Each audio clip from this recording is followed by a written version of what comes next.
So for years, the global travel community has kind of held on to this very specific, very romanticized idea of Jeju Island. Right, the whole Hawaii of South Korea branding. Exactly, the Hawaii of South Korea. And the concept was always so simple, Yeah. a beautiful, rugged, totally budget-friendly domestic island getaway. Yeah, which it really was for a long time. It was. But if you were to pack your bags and fly there today, like right now in 2026, and you happen to say rent the wrong car, Hell yeah. or book the standard mid-tier hotel, or even just eat the famous local food at the advertised spots, you are in for a devastating shock. A massive shock. Because doing Jeju Island wrong today will literally cost you 20% more than a comparable, highly comfortable week in Tokyo. And, I mean, that is just a staggering economic reality when you consider the historical context of both of those economies. Right. Like, what we are looking at here isn't just a slight fluctuation in currency. It is a massive structural market correction that is happening in real time. Which really brings us to the core mission of today's deep dive into our source material. Because today, we are stepping in to be, essentially, your personal financial and logistical bodyguards for this highly specific, rapidly changing destination. Yeah, you really need a bodyguard for this one. You really do. And we're pulling from this brutally honest, just purely data-driven travel dossier. It was compiled by a pair of logistics researchers, Phil and Age, who spent a lot of time in the field. And their foundational question is really the only one that actually matters for you. Right. Is this destination genuinely worth your time, your money, and your hard-earned annual leave? Exactly. The destination in their crosshairs is Jeju Island, South Korea, in 2026. And the findings are honestly just a masterclass in the economics of overtourism. Yeah, overtourism, market adaptation, and frankly, these psychological traps that are explicitly designed to separate unprepared travelers from their money. So whether you are actively sitting at your computer right now planning an Asian road trip, or you're just someone fascinated by the hidden, kind of ruthless mechanics of how global tourism actually operates behind closed doors, you need to listen closely. Absolutely. Because understanding the mechanics of this dossier is going to save you hundreds of dollars and a massive amount of emotional heartache. Without a doubt. So, okay, let's unpack this from the very top. Before we can even talk about what to do when you get to Jeju, we have to understand the macro environment. Right, the big picture. Yeah, we have to understand why the island feels so financially hostile right now. How does an island previously known for cheap domestic getaways suddenly become 20% more expensive than the capital of Japan? Well, it comes down to this fascinating kind of perfect storm of macroeconomic shifts and changing consumer behavior. Okay. To understand the why, we have to look at the immediate aftermath of the global lockdowns. There was this massive phenomenon known as the revenge travel boom. Oh, yeah. Everyone remembers that. People were traveling intensely, spending heavily, just for the sheer sake of moving again. Exactly. They just wanted to get out. But that artificial surge, that boom, it is completely over in 2026. The bubble burst. The froth has entirely left the market. But Jeju Island is left holding the bag. Over the last decade, they built up this massive infrastructure designed to handle an absolute deluge of people. Right. We are talking about an island currently buckling under the weight of 15 million annual visitors. 15 million people Mhm. on a single island. I mean, just to put that in perspective for you listening, as roughly the entire population of a medium-sized European country, Yeah. all funneling through one airport and driving on this finite network of coastal roads. It's an immense logistical burden, but here is the critical shift that the researchers highlight in the data. The demographic of those 15 million visitors has completely inverted. How so? Well, for decades, the foundational bedrock of Jeju's economy was mainland South Koreans. Right, the domestic tourists. Exactly. They were the ones who built the industry. But right now, today, those mainland locals are actively boycotting the island. Wait, a complete domestic boycott? Why would they just abandon their own premier vacation spot? Because of these viral price gouging scandals. Oh, wow. Yeah, in the years following the travel boom, domestic tourists began noticing that the prices for, basic goods, pork, rental cars, standard hotel rooms, they were skyrocketing. So it wasn't just normal inflation. No, it wasn't just a slow creep of inflation. It was aggressive, opportunistic pricing. Mhm. People were going on Korean social media platforms, posting receipts of their dinners, and the outrage just went viral. Wow. The domestic tourists realized they were being systematically exploited on their own territory. So they essentially just said, we've had enough. Precisely. They took their tourism dollars, packed their bags, and flew across the water to Japan instead. Oh, that makes total sense of the exchange rates right now. Exactly. Because of the historically weak Japanese yen, they found they could get vastly superior service, better food, and nicer hotels in places like Osaka or Fukuoka for, like, a fraction of what their own domestic island was charging them. Right. And this mass exodus just left Jeju with a massive yawning revenue shortfall. But hold on, if we look at basic economics, like supply and demand, Sure. if your core demographic vanishes and demand plummets, shouldn't prices drop to win them back? Like, if the restaurants are empty, you lower the price of the meal, right? I mean, you would think so, but the dossier reveals the exact opposite mechanism is at play here. And this is where the market dynamics get incredibly interesting. Okay. The local vendors, the hospitality megagroups, the tourism board, they did not lower prices. Why not? They literally couldn't. The infrastructure they built during the boom years was just too bloated. The operating costs were too high. So instead of lowering prices to entice the locals back, they artificially raised mid-range prices even higher. They doubled down. They completely doubled down, and they aggressively pivoted their target demographic. They shifted their entire marketing apparatus to target international, luxury-leaning travelers to cover the gap. Oh, I see what's happening. Jeju right now is exactly like a gentrified neighborhood in a major city. Yes. The mainland locals realized they're being priced out of their own backyard, so they just left. They moved on. And now the businesses that are left behind have this enormous overhead, so they are squeezing the international tourists who simply don't know any better. That is a perfect analogy. They are relying entirely on the fact that, like, an international visitor from North America or Europe hasn't seen the local Korean news reports about the price gouging. Exactly. If we connect this to the bigger picture, this is a textbook case of what happens when rapid, unchecked expansion meets a sudden collapse in domestic loyalty. Right. The entire economic burden of sustaining this bloated ecosystem falls squarely on the shoulders of the uninformed foreigner.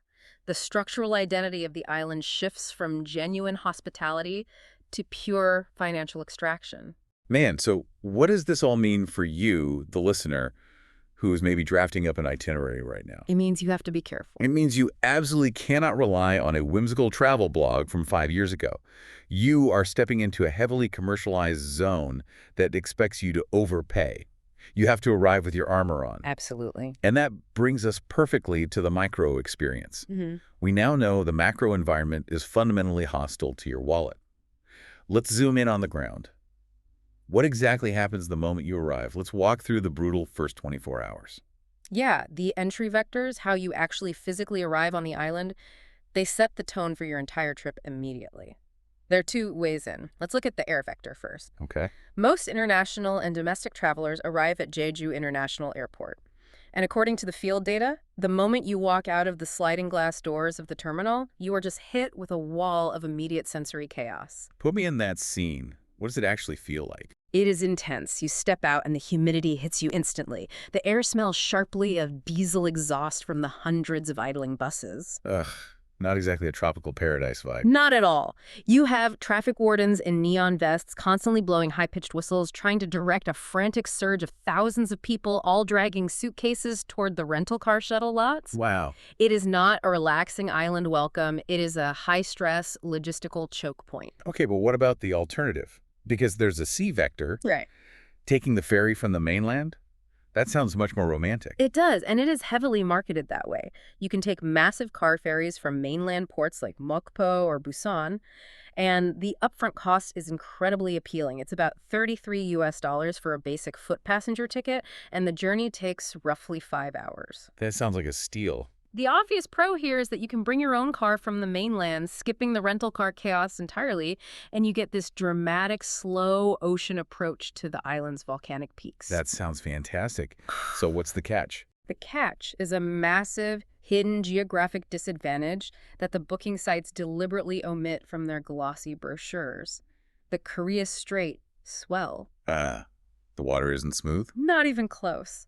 The ocean swell in the Korea Strait between the mainland and Jeju can be violently intense.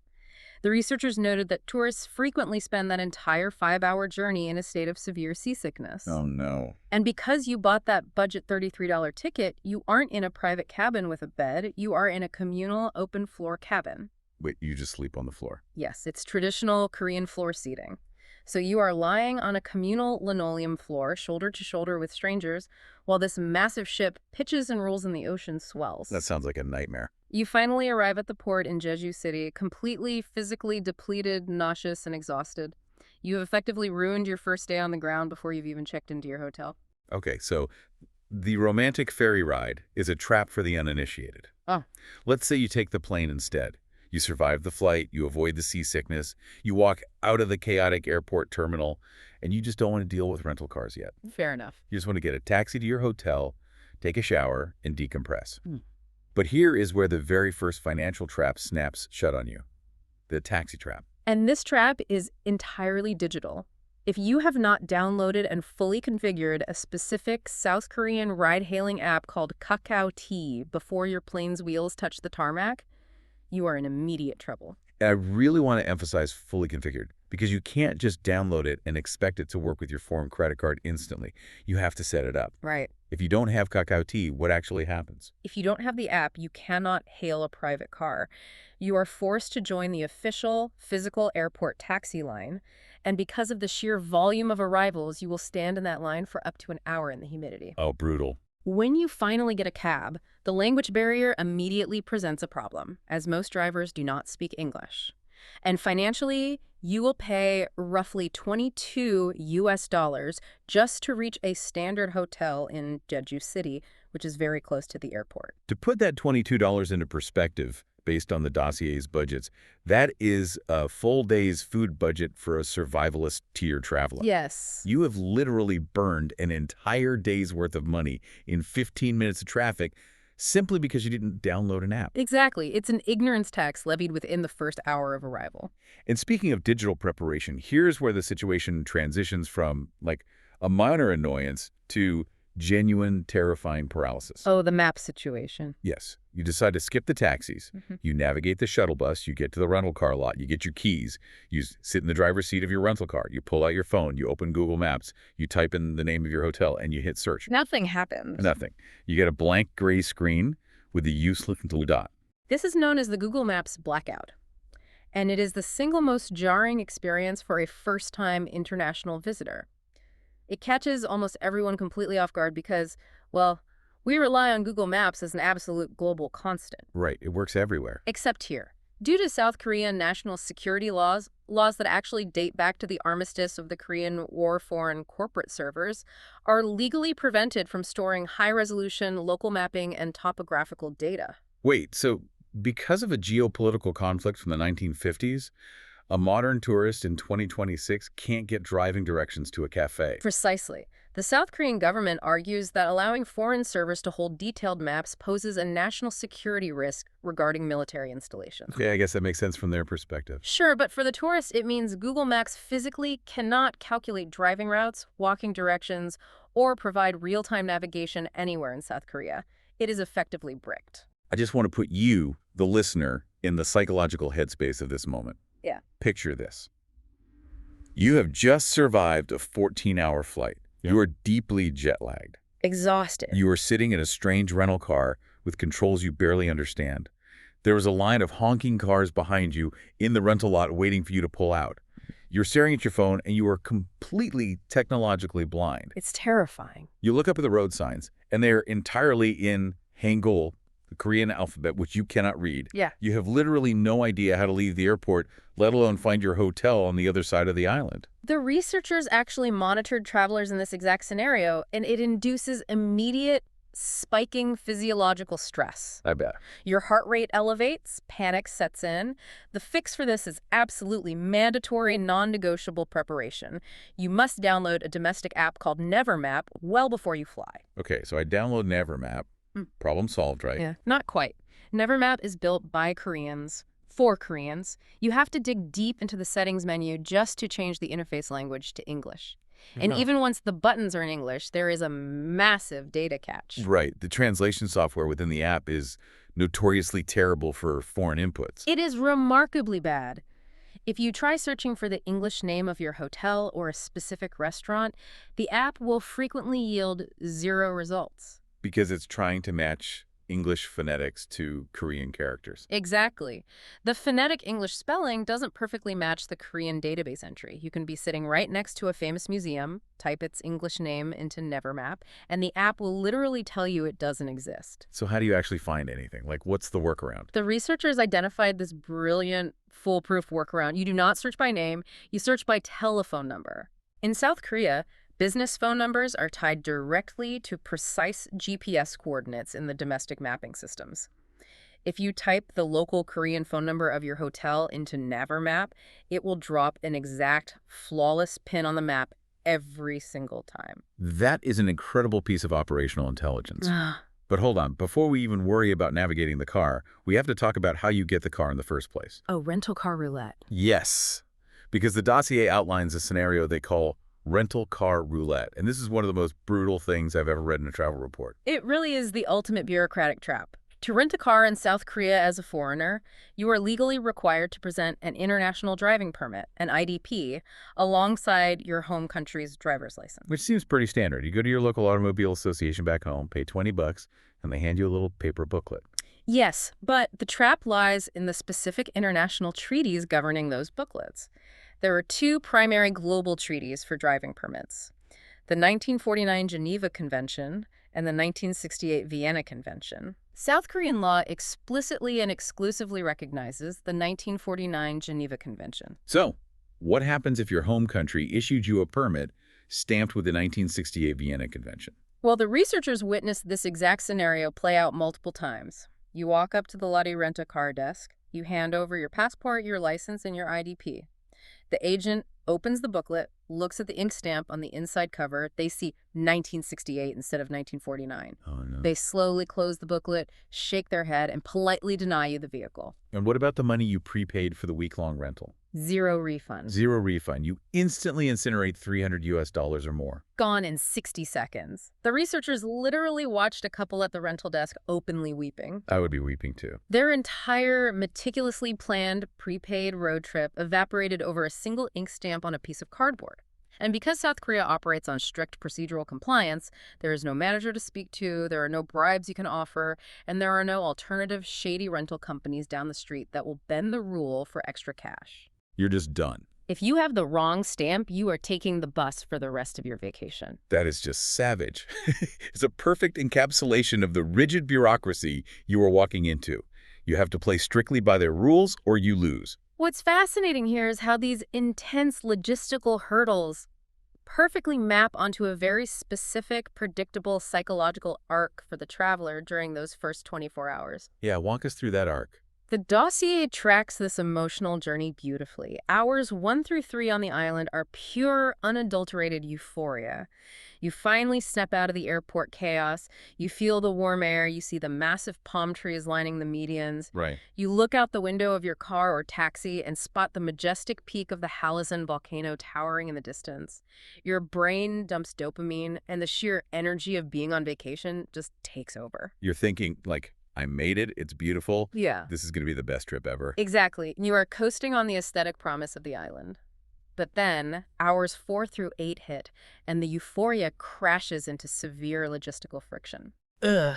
The map panic. This is the navigation panic we discussed. This is staring at Navermap, trying to figure out if you missed your turn. The stress of attempting to read foreign road signs at 60 kilometers an hour and dealing with aggressive local traffic that knows exactly where it's going while you are entirely lost. The honeymoon phase ends violently. It really does. And then comes hour 12, the financial shock. Ah, yes, the first dinner bill. Yes. You finally make it to your hotel, you drop your bags, and you go out to find that famous Jeju black pork dinner you've seen all over Instagram. You sit down, enjoy the meal, and then the bill arrives at your table. $90 for 2 people. That is the exact moment the reality of the 2026 Jeju market correction truly sinks into your bones. You realize how fast your budget is going to bleed out if you aren't careful. And you just have to absorb that. You do. It isn't until day 2 that the traveler finally reaches the stage of recalibration and acceptance. You figure out how to use the phone numbers in the Navermap app. You accept the elevated baseline prices. Right. You adapt. You adjust your expectations, and you finally head out to explore the island with a realistic, grounded understanding of what this environment actually demands from you. So the major undeniable takeaway for you listening right now is that preparation is literally the primary currency on Jeju Island. Absolutely. You need to pull your IDP out of your desk drawer and check for that 1949 stamp today. You need Kapow TE downloaded, and you need Naver Map installed, set to English, and populated with local phone numbers before you even board your flight. Because if you don't do the homework, you are going to pay a massive, painful ignorance tax. Very well said. Okay, let's pivot. So you've survived the first 24 hours. You have your rental car, your maps are working, you've absorbed the initial shock and the dinner bill.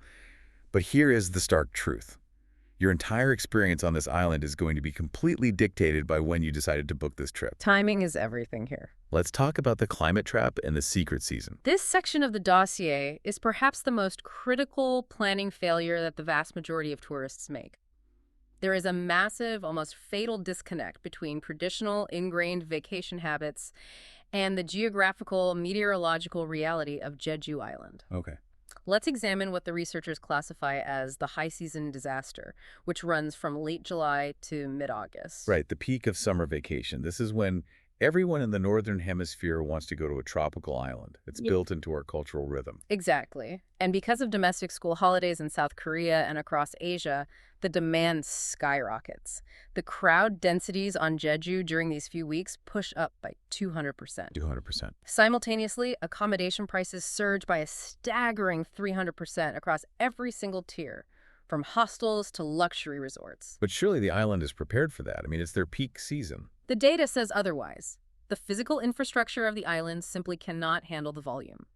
The field report details horrific bottlenecks. Like what? For instance, the rental car shuttle bus system at the airport, which is normally quite efficient, completely collapses under the sheer number of arrivals. You have families with small children standing on the hot, exposed tarmac for over 2 hours, just waiting for a bus to take them to a secondary lot to wait another hour for their rental car.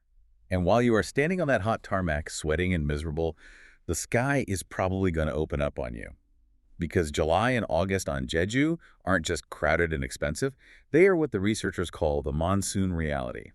That is the ultimate irony of the summer island vacation here. The rainfall data is terrifying. We are talking about up to 300 millimeters of rain in a single week. And we need to be very clear for the listener. This is not a brief, refreshing tropical afternoon shower that cools things down so you can go back to the beach. No. This is relentless, punishing, horizontal monsoon rain. It is a wall of water driven by intense winds. It frequently causes the complete suspension of all domestic flights and halts the ferry routes to the mainland. Furthermore, August brings the absolute peak risk for violent typhoons. So let's paint the real picture here. The practical reality of booking a summer trip to Jeju is not lounging under a palm tree. You will likely spend a week trapped inside an exponentially overpriced, damp hotel room. You'll be eating instant noodles from the 7-Eleven down the street because it's too dangerous to drive to a restaurant, and you'll be sitting on your bed listening to typhoon winds violently shake the glass windows of your room. It is an objectively miserable experience. Booking Jeju in August is essentially buying a premium front-row ticket to a theme park during a Category 3 hurricane and actively volunteering to stand in line for it. It makes zero logical sense. None at all. And the trap isn't just limited to the summer monsoons. The dossier highlights other seasonal hazards. May brings the Golden Week domestic holidays across Asia, which means extreme, crushing crowds and an automatic 40% price hike on everything. April brings the famous cherry blossom peak, which adds a 20% premium just because the trees are pink. What is truly fascinating and somewhat insidious here is how the global tourism industry relies heavily on people booking summer trips out of sheer habit. They know we're conditioned to do it. They do. The marketing boards deliberately obscure the miserable weather data. They flood social media with highly saturated, sun-drenched photos of beaches to maintain those 300% profit margins during the school holidays. They are knowingly selling an idealized, fictional version of an island that, climatologically speaking, simply does not exist in the month of August. They are selling a fantasy, and you are paying top dollar to experience the wet, windy reality. So if summer's a disaster and spring is overpriced, when should you go? The researchers dug through a decade of pricing and meteorological data to pinpoint a very clear, highly optimized window. They call it the secret season. And when is that? Late October through November. Okay, lay out the data for November. The quantitative data is incredibly compelling. First, the financial relief. Prices dropped by a massive 40% across all accommodation tiers compared to the summer peak. The crowds disperse and the density returns to a manageable, breathable baseline. You aren't fighting for parking spots. And the weather. I assume it's colder. The weather is objectively the best of the year. The temperature sits at a crisp, comfortable 18 degrees Celsius, which is about 64 degrees Fahrenheit. More importantly, the precipitation drops to its lowest annual point. Oh, nice. The monsoons are gone, the typhoons are gone. And experientially, this is when the physical island actually shines. You get the famous silver grass blooming in these massive sweeping waves at the Sangambury crater. The air is clear. You can actually hike the trails of the Halazon volcano without suffering from severe heat stroke or being washed out by a storm. It is the only time of the year where the financial investment actually makes sense. Is the brief, quiet window where the value proposition of Jeju perfectly aligns with the marketing fantasy. So we have established the absolute baseline rules. You are going in November, you have secured your rental car with the correct 1949 Geneva stamp, you are rolling out of the airport. You're doing great so far. Right. The next massive decision you have to make is where to sleep. Because the data shows that Jeju is aggressively, almost ruthlessly stratified by zone. Choosing the wrong geographical zone will absolutely ruin the specific vibe of your trip. Let's map your vibe and look at the accommodation stratification. The researchers found that the island is functionally divided into 3 distinct accommodation ecosystems, each catering to a completely different psychological profile and budget. Let's start in the north, right where you land, Jeju City. Jeju City. This is classified as the transit and budget zone. Aesthetically, if you drive through Jeju City, it doesn't feel like a tropical island at all. It feels exactly like an extension of mainland Seoul. It is dense, it is highly commercial, there are massive neon signs everywhere, and it is deeply focused on convenience. But that density brings competitive pricing. The prices here are the most reasonable on the entire island. If you are a backpacker, you can easily secure a hostel bed for $18 a night. If you want a reliable, clean, mid-range business hotel, the dossier cites the Hotel Regent Marine as a prime example, it will run you a very manageable $60 a night. And the primary advantage of Jeju City isn't just the cheap beds, it's pure, raw utility. Correct. Jeju City is the central hub for the major express bus terminal. If you are traveling on a strict budget and you absolutely refuse to rent a car, staying in this zone is mandatory. Because you have to be near the transit lines. Exactly. It completely eliminates the need for a rental vehicle because every single major transit line radiates outward from this central point. But there is a massive sensory warning for Jeju City. The data highlights severe noise pollution. The reality of this zone is intense and grating. If you book a cheap room and your window faces the main commercial strips, you are not going to get a peaceful island retreat. No, you definitely won't. Your windows will literally vibrate from the sound of modified motorcycle exhausts and delivery scooters racing down the avenues until 3 in the morning. It is an urban environment with all the associated urban friction. Now, let's contrast that raw utility with the southern coast, Siagupu. Sigupupu. This is the established resort zone. The environment here operates at a drastically slower pace. The landscapes are heavily manicured, the palm trees are perfectly spaced, and it fundamentally caters to an older, much wealthier demographic. This is where the mega resorts live. We are talking about places like the Shilla Jeju, where luxury starts at $375 a night, and the prices scale rapidly upward from there for ocean views or private cabanas. But the critical warning for Siaguipo is extreme engineered isolation. If you book a resort here and you do not have a rental car, you are effectively a captive audience. You're stuck. The zoning is designed to keep you on the property. You cannot simply walk out the front lobby and stroll down to a local cheap market for dinner. You are trapped behind the manicured gates. And because you are trapped, you are entirely at the mercy of the resort's pricing. You will find yourself sitting by the pool paying $40 for a basic, uninspiring club sandwich simply because there is literally nothing else within a 2-mile radius. Right.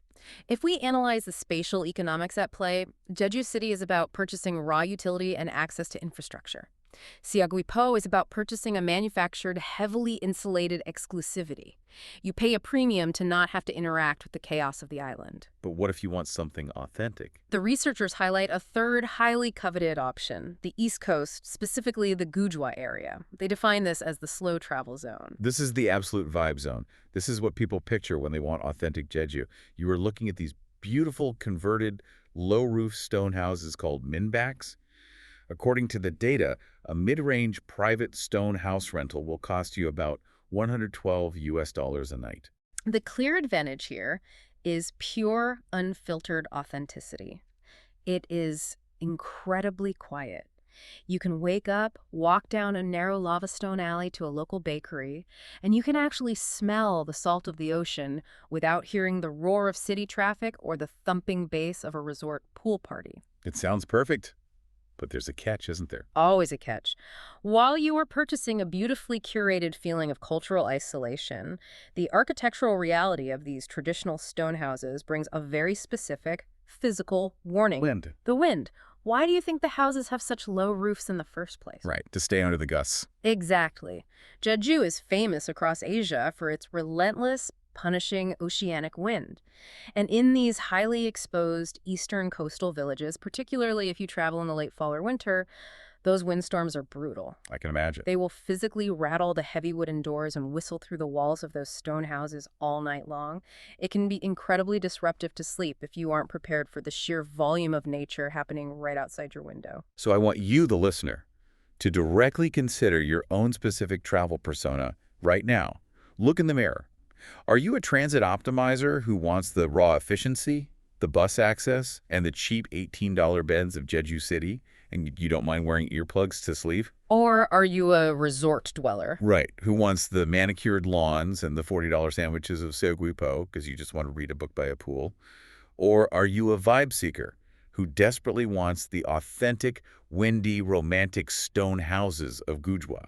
You have to choose correctly. It absolutely requires aligning your financial budget with your deep psychological needs for the trip. Do not book a luxury resort in Seogwipo if your goal is to have a culturally immersive, walkable experience where you chat with locals. You will be miserable and bored. Exactly. Know thyself. All right, so let's say you figured it out. You've dropped your bags at your beautiful, slightly drafty stone house in Gujwa.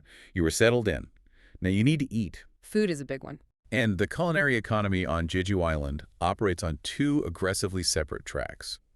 This is the battleground where you will either intelligently save your budget or you will completely unknowingly destroy it within 48 hours. The researchers brilliantly define these two distinct ecosystems as the Instagram track and the worker track. Let's look at the Instagram track first. Okay, this consists of massive neon-lit seafood joints, sprawling aesthetic cafes with floor-to-ceiling glass windows, and heavily marketed dessert shops. Geographically, they are almost exclusively situated right on the prime coastline. And who is eating there? They cater almost entirely to young, affluent domestic tourists and international visitors who are primarily looking for spectacular photo backdrops for their social media. And because you are paying for the view and the aesthetic design of the building, you will pay massive, sometimes astronomical premiums for very standard food. Okay, what's the alternative? The alternative is the worker track. These are small, unassuming, fluorescent-lit restaurants. They usually have simple plastic tables and chairs. They serve dishes like haejangguk, which is an incredibly hearty, spicy hangover soup packed with vegetables and meat, or they serve simple, perfect bowls of pork noodles. And these places aren't catering to influencers. Not at all. They exist to feed the local taxi drivers taking a break, the port workers coming off a shift, and the local grandmothers.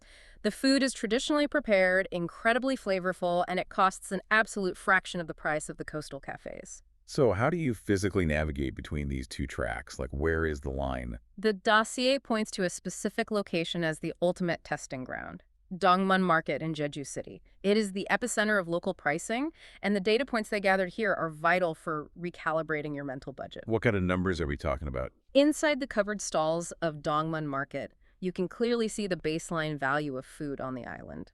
A heavily seasoned abalone kimbap roll, which is dense, rich, and essentially a full, filling meal, costs exactly $6 US. Oh. A bottle of fresh, locally squeezed Hallabong tangerine juice is $3. A steaming basic bowl of traditional pork noodle soup at a small market stall is $6.50. That is fantastic value. But here is where the trap is set. If you walk out of Dongmun Market and you walk just 3 streets away to the brightly lit neon tourist seafood strip, that exact same bowl of pork noodle soup, often made with the exact same ingredients from the exact same distributors, Instantly jumps from 650 to 11 US dollars. You are paying an almost 100% markup purely for the privilege of sitting under a neon sign in a tourist zone. And if you want to bypass the restaurant markup entirely, the dossier outlines how the local supermarket infrastructure offers massive arbitrage opportunities for the smart traveler. Oh, absolutely. The local agricultural cooperative, known as Hanaro Mart, is the undisputed champion for value on the island. But shopping at Hanaro Mart requires tactical strategy. You can't just wander in at 4 in the afternoon and expect miracles. The local, savvy grandmothers know the system. They queue up and shop right at 9 in the morning. Why 9 a.m.? To get the freshly discounted local produce and meats before the inventory is completely wiped out by the locals. The Hanaro Mart pricing hacks are amazing if you want to cook. You can get a full kilogram of high-quality local chicken breast for $9. You can buy a massive 1 kilogram box of the famous Jeju tangerines for $11.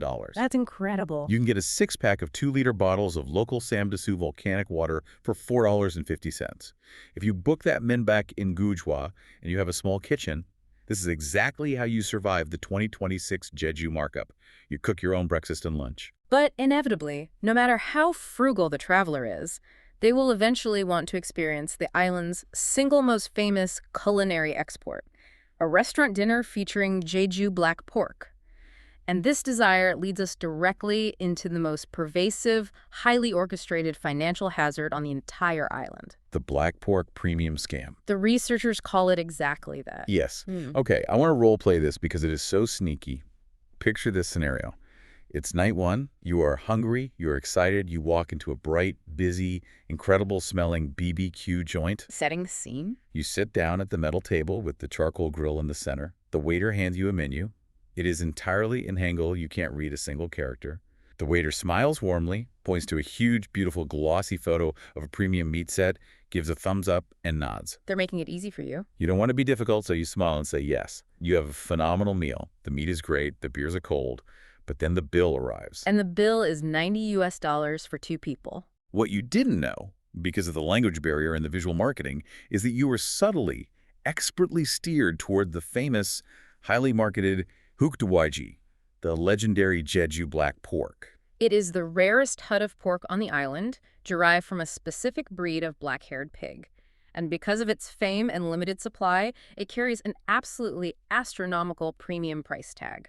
But the researchers provide a definitive, bulletproof fix for this trap. If you want to save your budget, you need to memorize one specific Korean word before you walk through the door. And that word is bakdwaeji. Bakdwaeji.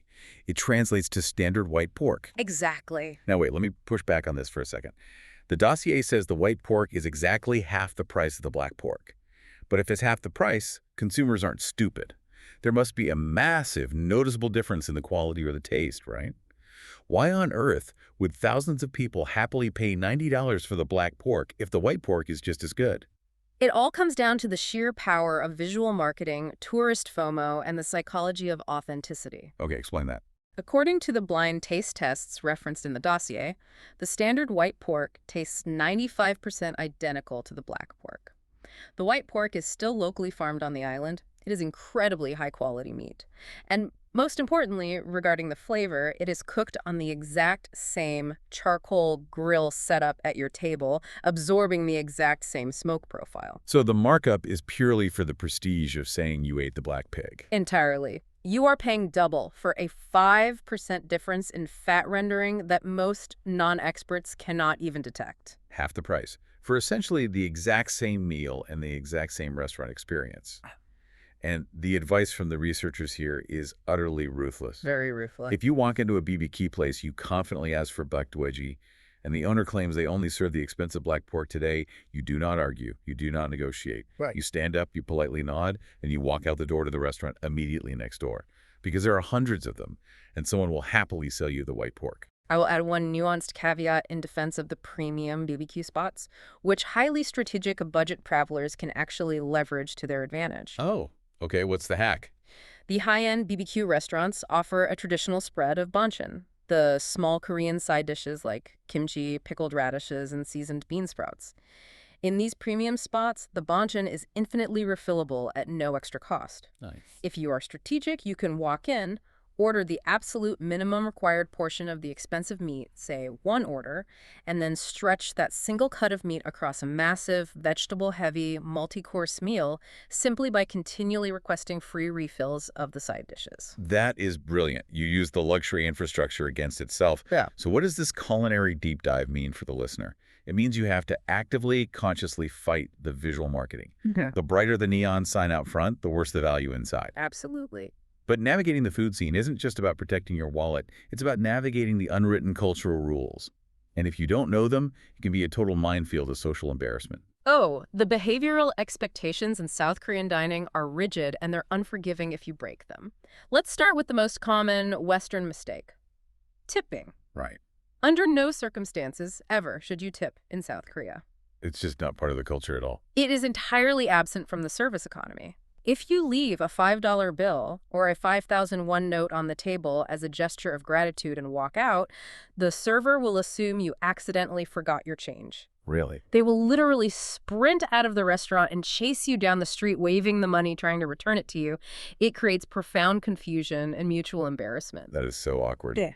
Rule number 2, which also breaks the Western brain, do not sit at your table at the end of the meal and wait for the waiter to bring you the bill. Because it will never come. You could sit there for hours. Yeah. When you are finished eating, the protocol is to take your small metal table number or the physical bill that was left on your table when the food arrived, stand up, walk to the register located at the front exit of the restaurant, and pay the cashier directly. It's so efficient once you know it.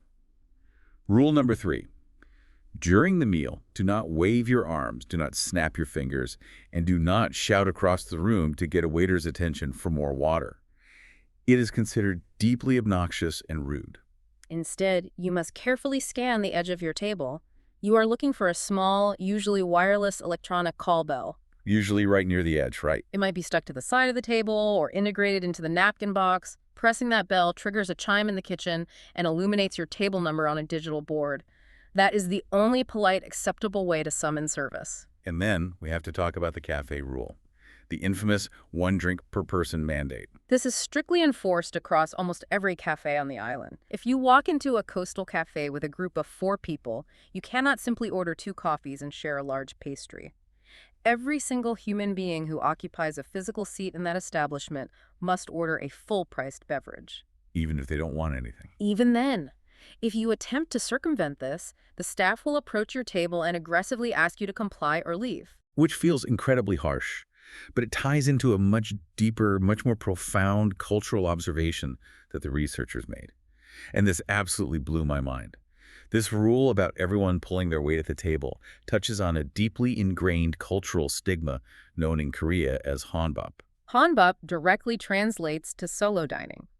And to understand Jeju Island, you have to understand that the entire social fabric of the island, from the restaurant layouts to the portion sizes, is built from the ground up around couples, families, and communal consumption. It's an island meant for sharing. Exactly. The historical and cultural stigma against eating a meal alone is so deeply entrenched in the older generations that it physically dictates how businesses operate. Many famous BBQ restaurants will flat out refuse to seat a solo traveler at a table. Let me just pause and emphasize that. Yeah. Imagine walking into a restaurant by yourself. There are empty tables everywhere. You say, "Table for 1, please." And the host looks at you, shakes their head and says, "No." Yeah. They would rather leave the table empty and make $0 than serve 1 person. Why? Because the minimum order for the grill is 2 portions of meat. And culturally, the idea of a person sitting alone grilling meat is seen as somewhat pitiful or socially anomalous. Wow. The only way a solo traveler can eat at these famous spots is if they look the owner in the eye and explicitly agree to pay for 2 full dinners for themselves. Which completely destroys a solo traveler's budget. Yeah. It makes Jeju incredibly isolating if you are traveling by yourself. You are constantly being reminded that you do not fit the communal mold. It is a profound cultural barrier. It fundamentally alters not just the budget, but the psychological experience of exploring the island alone. Okay, so you've navigated a cultural minefield. You've eaten the white pork, you didn't tip, you pressed the call bell, and you survived the solo dining anxiety. Now, you want to see the nature. You flew to a volcanic island, you want to see the waterfalls, the dramatic cliffs, the sweeping ocean views. That's why you're there. But according to the dossier, the official tourism board is actively pointing you in the exact wrong direction.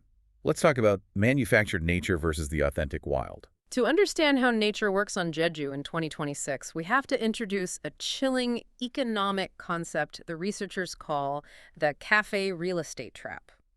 This infuriated me when I read it. Explain how this works. Over the last decade of explosive growth, the absolute best, most pristine stretches of the Jeju coastline have been systematically bought up and privatized by corporate entities building massive multi-story cafes. In many of the most famous scenic coastal areas, you can no longer simply pull your car over to the side of the road and look at the ocean from public land. The public land is gone. You are physically blocked from seeing the water by a wall of concrete and glass. It's like ticket scalpers buying up the entire front row of a concert, but instead of concert seats, they bought the coastline. Exactly. The land is privately held. So to access the cliffside viewing platforms or to walk down the beautifully paved coastal paths, you are physically forced to enter the cafe. And to enter the cafe, you must obey the one drink per person rule. So you are paying to see the water. Effectively, yes.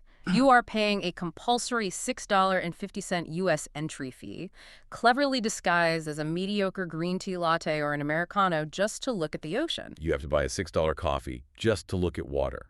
It's the ultimate commodification of nature. And that dynamic brings us to the specific tourist traps the official brochures push versus the authentic wild alternatives that researchers managed to uncover. Let's start with trap number 1, Jongbang Waterfall. If you look at the marketing materials for Jongbang Waterfall, it promises a profound, serene experience. The photos show a powerful waterfall dropping directly over a cliff into the ocean. The visual implies a quiet, spiritual communion with nature. But what is the reality on the ground in 2026? The reality is an industrial assembly line. You arrive, you pay a ticketing fee. You are then funneled into a slow-moving, tightly packed queue of 300 other tourists. As you shuffle forward, you are stepping over discarded plastic water bottles and trash. And when you finally reach the front of the line to see the falls, a security guard in a uniform, furiously blowing a whistle, rushes you to take your photo. You get exactly 10 seconds to look at the waterfall before you are yelled at to move out of the way for the next person. It is the exact opposite of serene. It is stressful and depressing. But the dossier found an authentic alternative, didn't it? Wonang Falls. The contrast is absolutely striking.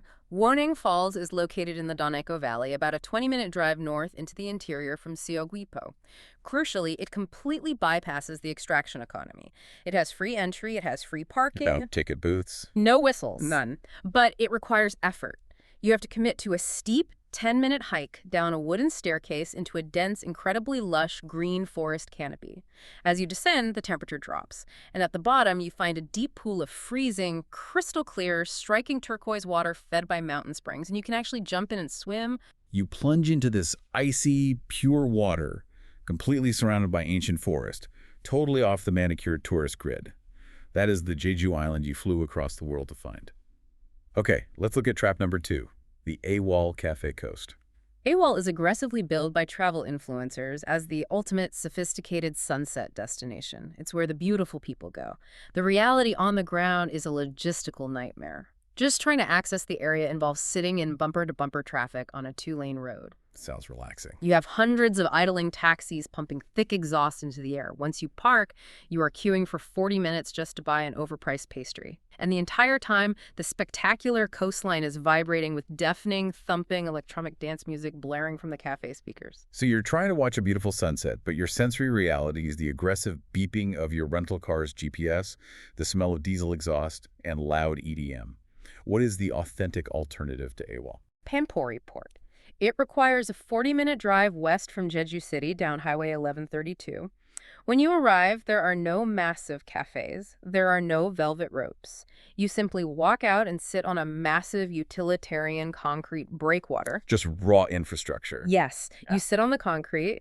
You watch local village kids laughing and jumping off the pier into the ocean. You watch the sun slowly drop behind these massive, slow-turning offshore wind turbines, and you experience it in complete, absolute silence. Wow. The only cost associated with this perfect sunset is a $1.10 Malona ice cream bar you bought from the local convenience store across the street. It's just you, the salt air and the wind. It sounds perfect.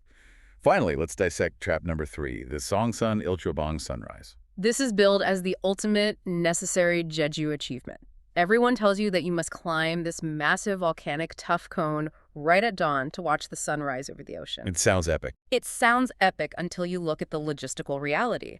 It involves waking up at 4 in the morning, you drive in the dark, you then begin climbing hundreds of steep, exhausting, uniform wooden stairs in pitch blackness, shoulder to shoulder with 500 other panting, frustrated, sleep-deprived tourists. And what happens when you finally get to the top? Very often, absolutely nothing. What? Because of Jeju's highly unpredictable coastal microclimates, you finally reach the summit exhausted, only to find that the sunrise is completely blocked by a thick, impenetrable bank of gray sea fog. Oh, man. You suffered in the dark with a crowd of hundreds for a view of a gray cloud. It's a gamble with terrible odds. But the authentic alternative, Yanuni Orium at sunset. Once again, the alternative relies on the removal of friction. Yanuni Orium offers free parking. Instead of a brutal Stairmaster workout in the dark, it is a gentle, meandering 20-minute hike up a soft, grassy volcanic cone in the late afternoon. You aren't surrounded by hundreds of stressed tourists. You are walking among wild, grazing horses roaming freely on the hills. Grazing horses. Yes. And as the sun sets, you get to watch the golden hour light hit the incredible patchwork of green and brown farm fields stretching out below you. What is so incredible to me about these alternatives that the researchers found is that they aren't just cheaper. It's not just about saving $6. They are fundamentally functionally superior experiences. You are actively choosing to trade manufactured nature, where you are forced to share a constrained view with 300 other people all holding those little buzzing restaurant pager discs, for the actual, silent, wild reality of the island. It perfectly illustrates the tension between the commodification of nature and the genuine preservation of experience. The official tourism board acts as a funnel, directing the massive, uninformed crowds straight into the commodified zones, specifically to extract revenue from them. Right. This deliberately leaves the authentic, quiet zones completely uncrowded, accessible only to those willing to do the deep logistical research. Which is exactly what we are providing here today in this deep dive. All right, we have the comprehensive blueprint. We know the apps, we know the weather traps, we know how to order the pork, and we know where to watch the sunset. Now let's run the final numbers. Let's look at the baseline safety realities, run the budgets, and deliver the ultimate hard verdicts on whether this destination is actually worth your time in 2026. Before we run the financial budgets, we absolutely must address the safety profile of the island, because the risks here are highly specific and counterintuitive. Right. Usually when people ask, is it safe? Yeah. They mean, am I going to get mugged? Exactly. But regarding violent crime or theft, Jeju is extraordinarily safe. Violent crime targeted at tourists is virtually non-existent. You can walk down the back alleys of Jeju City alone at 2 in the morning with complete peace of mind. Okay, good. The threat is also not wildlife. There are no apex predators in the forests. The absolute biggest, most statistically probable physical threat to your life and limb on Jeju Island is road trauma. Car accidents from other tourists. Precisely. The roads are entirely saturated with inexperienced drivers from the mainland or abroad who perhaps just received their licenses. They rent these massive, unwieldy white Kia Carnival minivans, and because they are constantly staring down at their phones trying to figure out Nevermap navigation, they drift across the center lines on narrow, winding coastal roads. Wow. The rental car accident rate on the island is astronomically high. So the rule is you have to drive hyper-defensively at all times, assume the car coming toward you is looking at a screen, but if the worst does happen and you are in an accident, what is the medical reality? The medical infrastructure is world-class, fast, and remarkably affordable. The Jeju National University Hospital in Jeju City is equipped to handle major, complex trauma. They have dedicated English-speaking liaisons for foreigners. That's reassuring. And if you have a minor injury and need to visit the ER, say you twist your ankle badly on a hike, a standard visit for an entirely uninsured foreign tourist will cost roughly $112 out of pocket. That is incredible peace of mind. Yeah.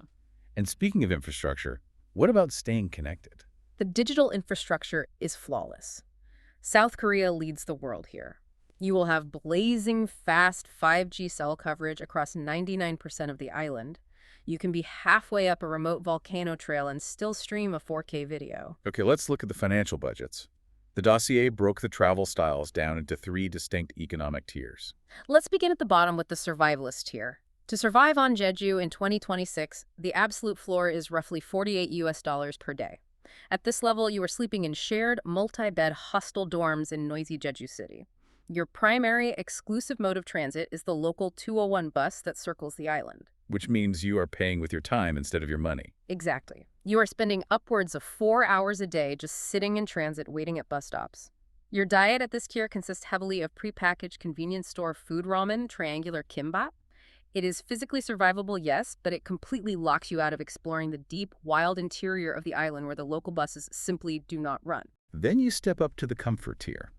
The researchers price this at about 135 US dollars a day.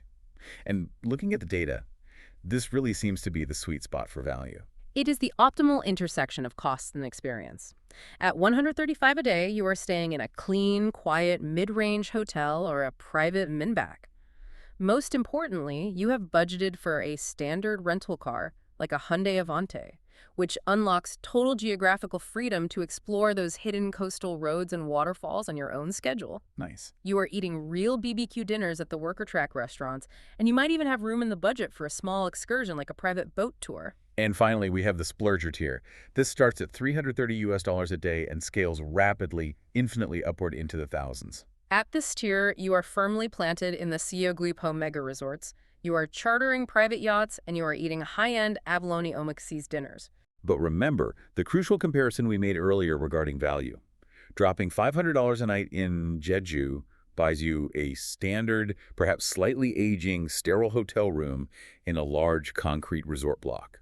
Whereas that exact same $500 in a market like Bali buys you an entirely private villa with your own infinity pool and dedicated staff.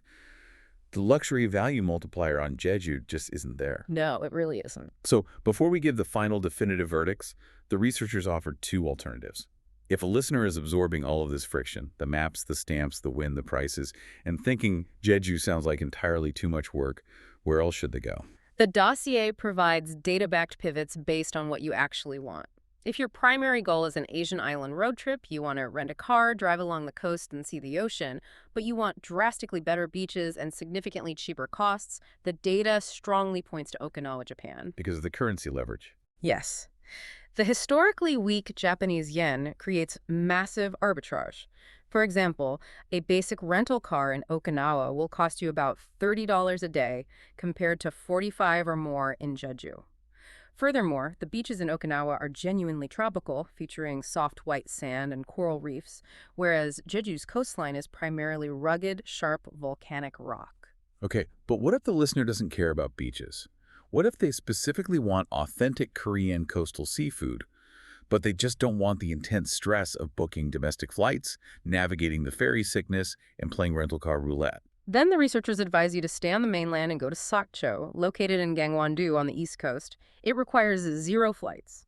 You simply take an incredibly comfortable $18 express bus directly from a terminal in Seoul. That's so easy. You arrive in a couple of hours, you get the rugged, authentic working port atmosphere, you get to see the ocean, and massive plates of raw, fresh-caught seafood cost exactly half of what they do in Jeju's neon tourist traps.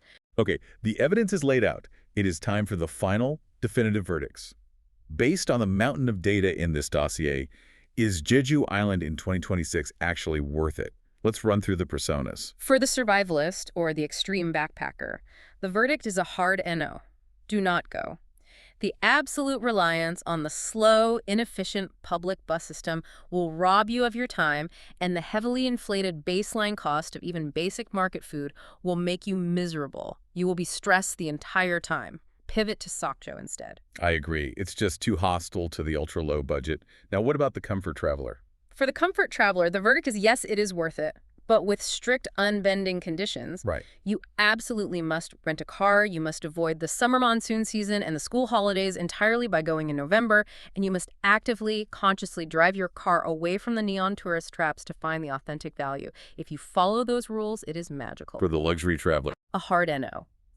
The exorbitant premium you pay for luxury on Jeju Island simply does not correlate with the quality or the exclusivity of the service you receive, especially when compared to other highly developed Asian luxury markets like Thailand or Indonesia. You're overpaying for underdelivery. Okay, what about families traveling with kids? The verdict is yes. The medical safety is world-class, the infrastructure is clean, and the crime rate is 0. But there is a heavy caveat. Parents must fully accept their role as full-time logistical chauffeurs. The attractions are spread far apart, and you will be spending hours every day strapping kids into car seats and navigating traffic. And finally, a very popular demographic right now, digital nomads or long-term solo travelers who want to set up their laptops for a month. The verdict here is split, but leaning heavily towards NO. On paper, it looks great. The internet speed is blistering and the cafe infrastructure is robust. However, the cultural reality ruins it. The Hanbap rule. Right. The strict cultural ban on solo dining, the Hanbap stigma, combined with the complete lack of a transient communal backpacker infrastructure, makes Jeju a brutally psychologically isolating destination for a solo worker. If you are a solo traveler listening to this right now, thinking you'll just rent a cheap room and work from the beach for a month, you need to deeply prepare for the emotional reality of being turned away from empty restaurants night after night simply because you are alone. It will wear you down. To summarize the entire landscape of the dossier, Jeju Island is no longer a casual, breezy destination where you can just show up at the airport and figure it out as you go. Extracting genuine value and joy from this island in 2026 demands a highly strategic, almost militaristic approach to logistical navigation, cultural awareness, and financial budgeting. Which brings us right back to where we started at the beginning of this deep dive. We talked about how planning a vacation is supposed to be this clean, predictable math equation. But Jeju in 2026 proves that the math is entirely rigged unless you possess the specific formulas to solve it. The ultimate currency on this island isn't the South Korean won, and it isn't your credit card limit. It is preparation. Knowing the Navermap phone number trick, physically checking for the 1949 stamp on your driving permit, memorizing the word bok dwaji to get the white pork, these are the actual keys to bypassing the ruthless extraction economy.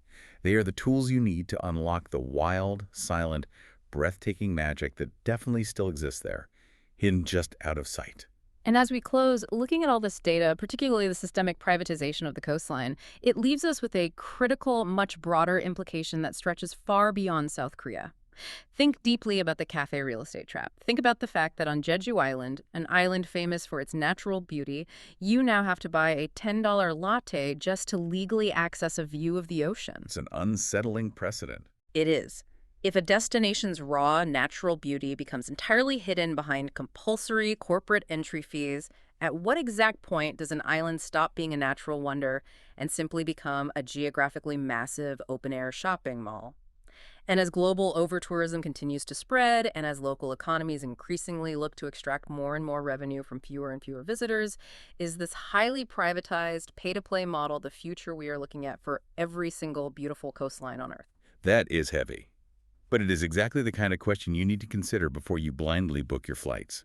Take these insights, check your own travel persona, double-check your permits, and prepare wisely for your next adventure. Because the muddy waters of global tourism are definitely out there, but now you have the map to navigate them.